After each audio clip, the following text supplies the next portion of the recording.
인식의 가장자리에 대한 포커싱. 이미 우리는 이 장에서 포커싱과 인식의 가장자리에 대해 언급했다. 이런 용어를 사용하면서 우리는 공감적 과정에 대한 우리의 이해에 있어 유진 젠들린이 이룬 특별한 공헌을 인정하고 있다. 젠들린은 중요한 것은 내담자가 사건에 관해 지금 경험하는 감정이 아니라 내담자가 아직 알아차리지 못한 이면의 감정과 반응이라는 것을 지적하고 있다.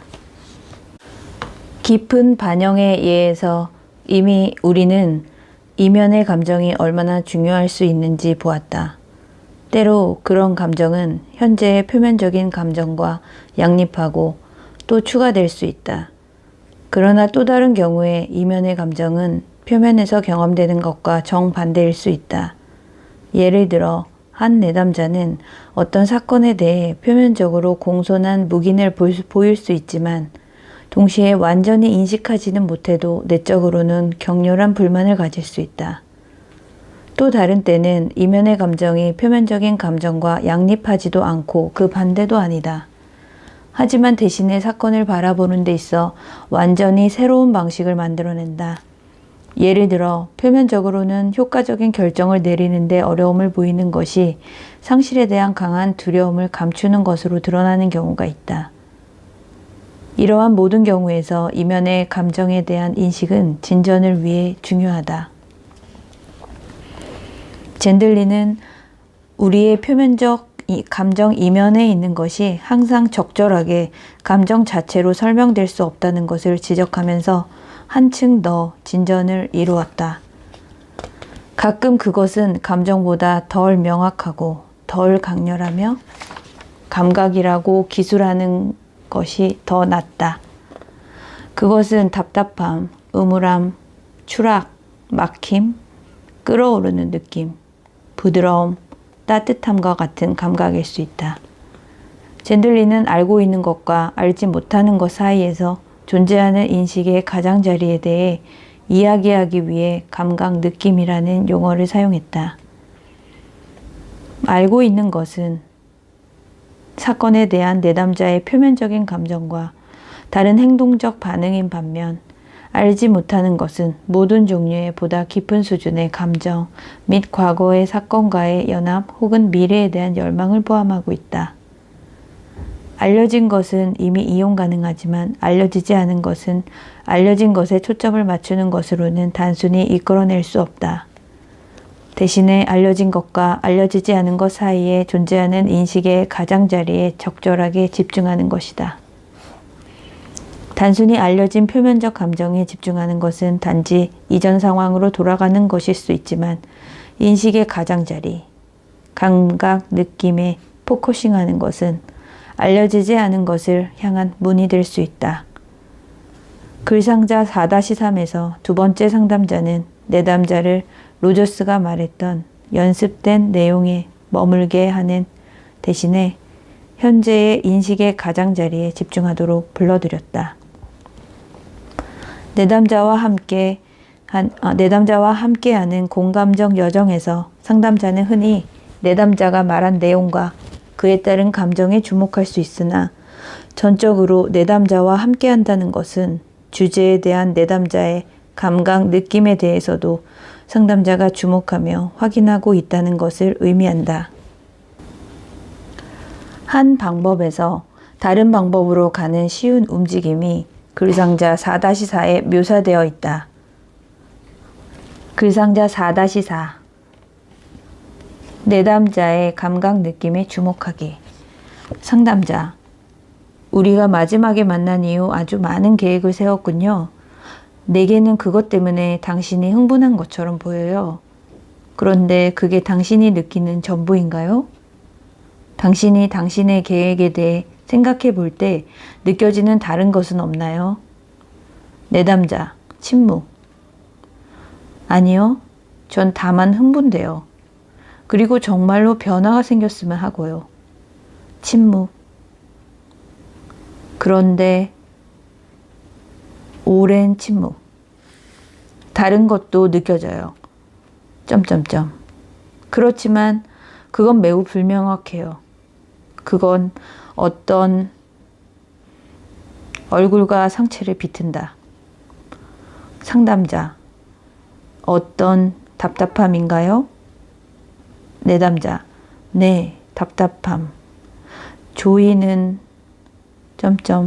마치 제가 아이들의 태엽 감는 장난감처럼 긴장한 것 같아요. 제가 마치 폭발적으로 행동할 것 같아요. 정신없는 행동 말이죠. 그러고 나서 장난감처럼 멈춰요. 그리고 모든 것이 그전과 똑같은 거예요. 그는 격렬하게 떤다. 이 예에서 상담자와 내담자는 젠들린이 말한 감각 느낌에 맞아떨어지는 적절한 용어를 찾기 위해 노력하고 있다. 우선 상담자는 내담자가 얼굴을 찡그리고 몸을 꼬는 것을 의미하는 감각을 설명하기 위해 답답함이라는 단어를 시도해 보았다. 내담자는 이 적절한 단어인 답답함을 스스로에게 반복해 봄으로써 시도하고 있다. 젠들린은 내담자가 이면의 감각과 더불어 적절한 단어를 공명하는 것에 대해 말하고 있다. 우리의 인용문에서 내담자는 조이는으로 적절한 단어로 진전하고 더 나아가서 긴장한으로 진전한다. 이 시점에서 내담자는 자신의 감각 느낌에 도달했는데 그것은 태엽 감는 장난감이라는 비유로 표현된 두려움을 향한 문이 열리는 것이다. 아주 짧은 시간에 내담자는 알려진 것, 불안한 그의 감각 느낌을 통하여 일어난 흥분에서 알려지지 않은 것, 그의 행동이 삶에 아무런 변화를 만들지 못할 수도 있다는 두려움으로 나아갔다. 가끔 적절한 단어는 글상자 4-4에서 나오는 내담자의 태엽 감는 장난감처럼 비유의 형태를 취한다. 비유가 종종 한 단어 또는 문장보다 정확히 감각의 질과 강도를 표현해낸다는 것은 대단히 흥미롭다. 더 놀라운 것은 비유가 문화적으로 공유될 수 있다는 것이다. 그 예로 그건 마치 덩치 큰 소년이 내 새 장난감을 훔친 기분이었다를 들 수 있다. 거의 세계적으로 적어도 서양 문화권에서는 이런 비유가 범죄의 그늘 아래에서 겪는 상실로 소통된다. 어떤 문제에 대한 감각 느낌은 우리가 전체 문제에 포커싱하든 문제의 작은 부분에 포커싱하든 감각 느낌이 동일하다는 점에서 풍미로 비유된다.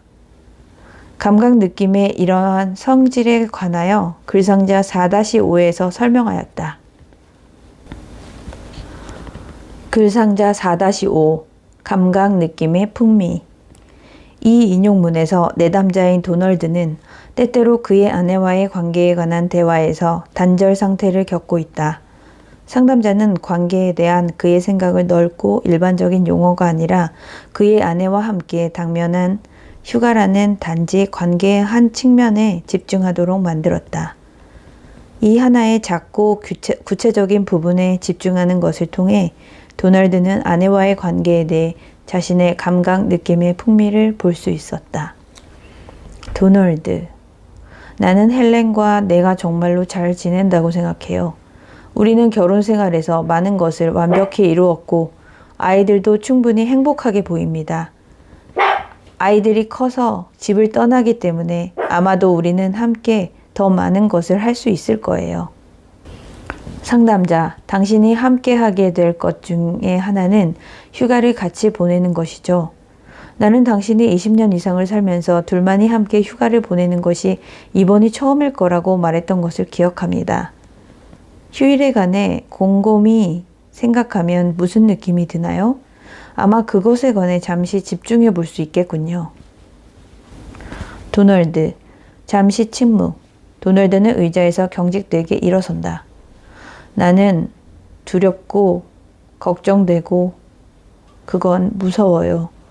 내 목을 조르는 것 같아요. 숨이 막혀요. 몇 분이 지난 후 물론 그건 단지 휴가에 관한 것만은 아니에요. 그건 단지 예리한 관점으로 우리 관계를 살핀 거예요. 우리 관계가 앞으로 어떻게 될지 전혀 모르겠어요. 우리 둘이 서로 같이 있은 지 너무 오래되었어요. 나는 너무 두려워서 그게 내 목을 조를 거라고 생각해요.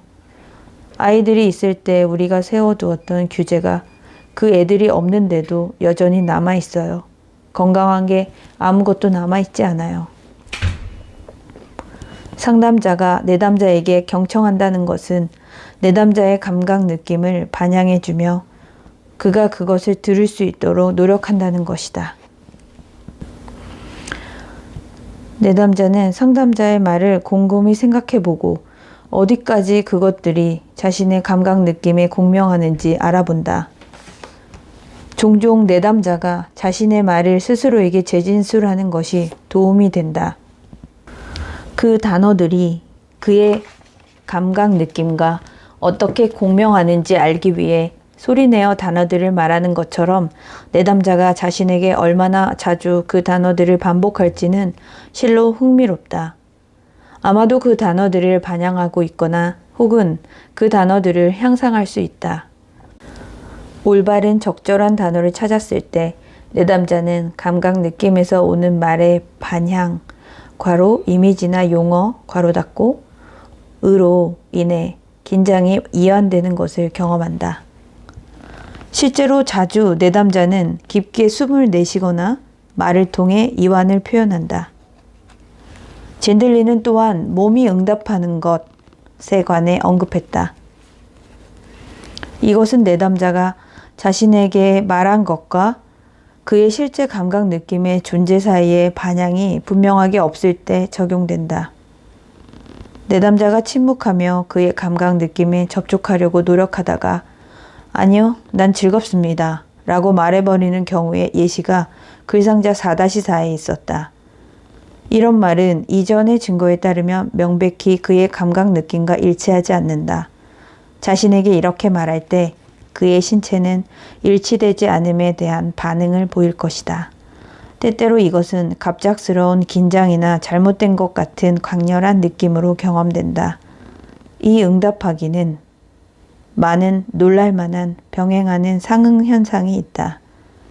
예를 들면 때때로 사람들이 매우 중요한 결정을 하려고 할 때 병행하는 종류의 현상이 발생한다. 자주 그것은 사람들이 결정을 내리려고 할 때 다른 선택이 얼마나 중요한지 그들 스스로 깨닫는 것으로 나타난다. 예를 들면 연인이 마침내 확실히 헤어지기로 결정할 때 종종 그중 하나 혹은 둘 다가 이완되면서 그들이 실제로는 함께 있기를 원한다는 느낌으로 깊게 빠져듦을 깨닫는 경우가 있다. 때때로 사람들은 또한 자살하려고 골방에 들어갔을 때 이에 병행하는 종류의 현상을 겪는다고 보고해 온다. 자신의 삶을 마감하려는 선택의 중요한 시점에서 그들은 자신이 그것을 원하지 않는다는 명확한 느낌을 갖게 된다. 포커싱은 그 자체로 광범위한 인간 상황과 관련된 명백한 과정이면서도 인간 중심 상담의 자연스러운 일면이다. 상담자는 자주 매우 간단한 방법을 통해 내담자가 그의 현재 경험을 들여다보도록 암시적으로 초대한다. 정확히 같은 형태로 내담자가 자신의 말을 반영하는 것은 내담자에게 자신을 거울에 비추어 보는 경험을 주며 그가 어떤 이면의 경험을 느낄 수 있도록 해준다. 다른 치료 방식을 가진 상담자는 자주 반영이 가지는 이런 종류의 잠재력을 놓친다. 그를 통해 보면 그것이 내담자의 말을 단순히 반복하는 것처럼 보일 수 있다. 그러나 만약 그것이 상담자의 공감적인 감수성에서 생겨났다면 다음의 예와 같이 내담자가 인식의 가장자리에서 자신의 경험과 대화하도록 도와줄 힘을 싣고 있다. 내담자, 그래서 난 그 모든 것에 관해 우울함을 느껴요. 그게 다예요. 상담자, 그래요. 당신은 그 모든 것에 관해 우울함을 느끼는군요. 그게 다고요. 내담자, 침묵. 젠장, 그게 다 옳지는 않아요. 난 그것에 관해 온통 곤혹스러워요. 이 예에서 상담자는 내담자의 표현을 그에게 단순하게 되돌려 주지만 내담자의 경험에 대한 상담자의 민감성을 통해 내담자가 자신이 받은 충격을 잘 이해하고 있다고 판단하여 상담자가 그렇게 반영한 것이다. 괄호 상담자의 공감적 반영이 내담자의 포커싱을 돕는 것에 대한 온전한 고찰은 84, 87 참조 가로 닫고